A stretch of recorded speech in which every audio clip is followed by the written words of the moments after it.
Physics, have you ever wondered how a chemist knows exactly how much acid to pour in a beaker or how long to heat a substance to trigger a reaction? Welcome to the world of measurement, the silent foundation of every chemistry experiment.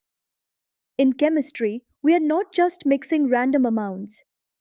Whether we are studying reactions or analyzing compounds, we need precision, and that starts with measuring quantities like mass, volume, time, and temperature. But here's the catch, just stating a number isn't enough.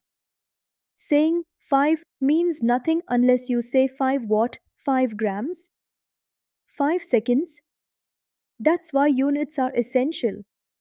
They give numbers their meaning and allow scientists across the world to communicate clearly. Imagine a chemist in Japan and another in Brazil. If both use the same units, their experiments can be compared and reproduced. That's the power of standardized measurement.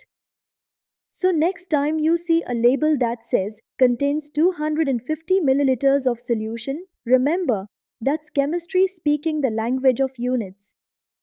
Now that we understand why we need measurement, let's look at how units are classified. First, we have fundamental units. These are the building blocks. They don't rely on any other unit. Think of them like atoms, simple, standalone, and essential. The unit for length is meter, for mass it's kilogram, and for time it's second. All of these are fundamental because they can't be broken down further. Then we have derived units. These are combinations of fundamental units. They're like molecules made by joining atoms. For example, area is length times breadth, so it's expressed in meter squared. Volume, that's length cubed or meter cubed. Another example, speed. It's distance divided by time. So the unit becomes meter per second. These derived units allow us to describe more complex physical quantities. From pressure to density, they all trace back to the fundamentals. Let's now take a closer look at how derived units are formed from fundamental ones.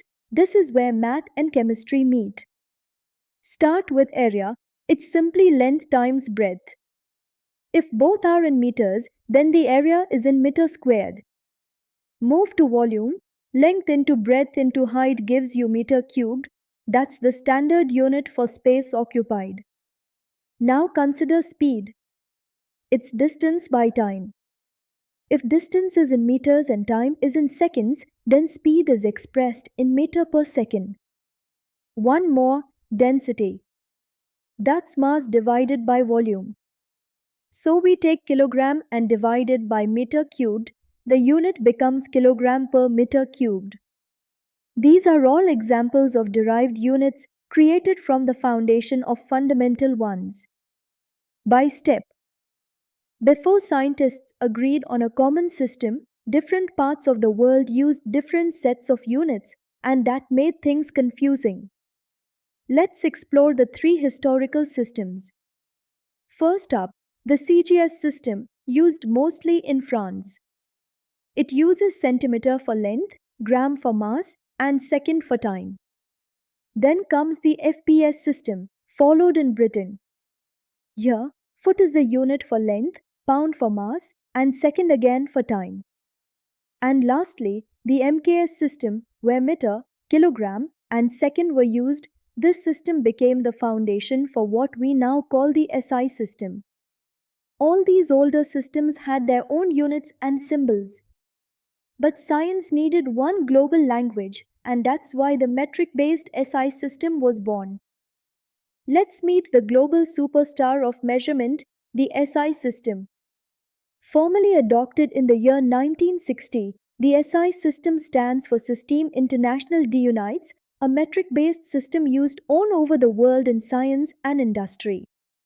It didn't just include length, mass, and time, it expanded to cover temperature, electric current, luminous intensity, and amount of substance.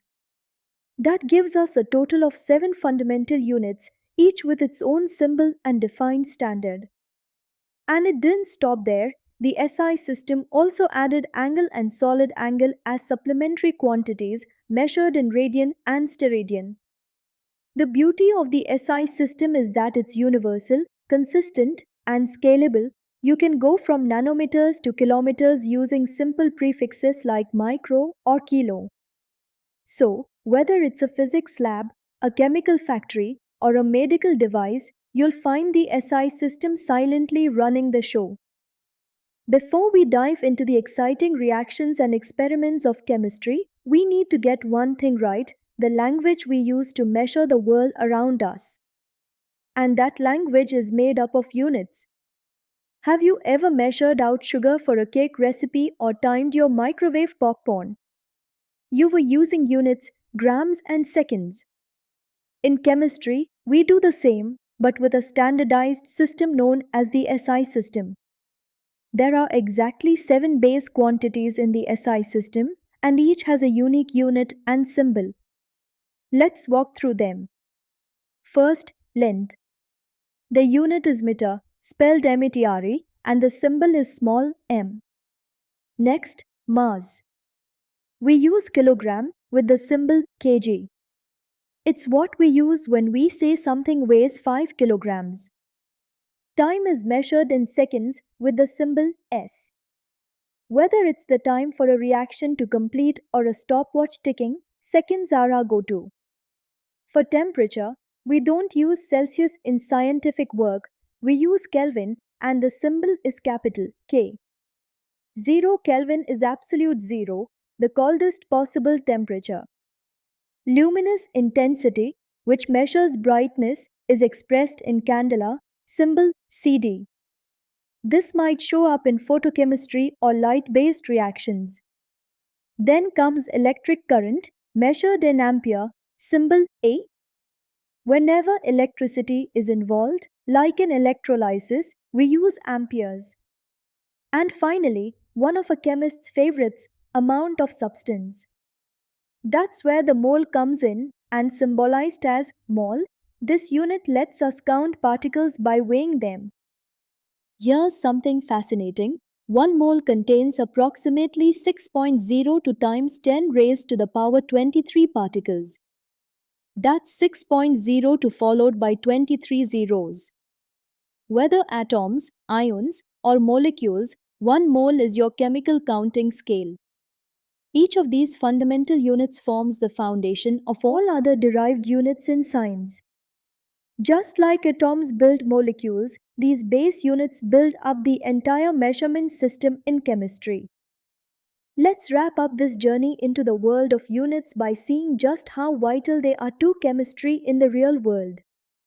Imagine a pharmacist preparing a life-saving injection. Would you rather they guess how much medicine to give? Of course not. They use milligrams and milliliters, precise units, to save lives. Units give our measurements clarity and meaning. Whether it's measuring the pH of blood, the boiling point of alcohol, or the voltage in a battery, without proper units, everything falls apart. Even in your school lab, when you measure a gas evolved or weigh a salt on a digital balance, you're using the SI system. It ensures that your results are accurate, comparable, and universal. From industrial chemistry to environmental science and space exploration, the unit system is the invisible framework holding every scientific advancement together. So next time you write 20 grams of sodium chloride, take pride, you're speaking the global language of science. I hope this session helped you appreciate how fundamental units are to chemistry. In our next topic, we'll explore the fascinating world of measurements using instruments and error analysis. Until then, keep measuring, keep experimenting, and keep asking how much and how long. Because chemistry always begins with a good question.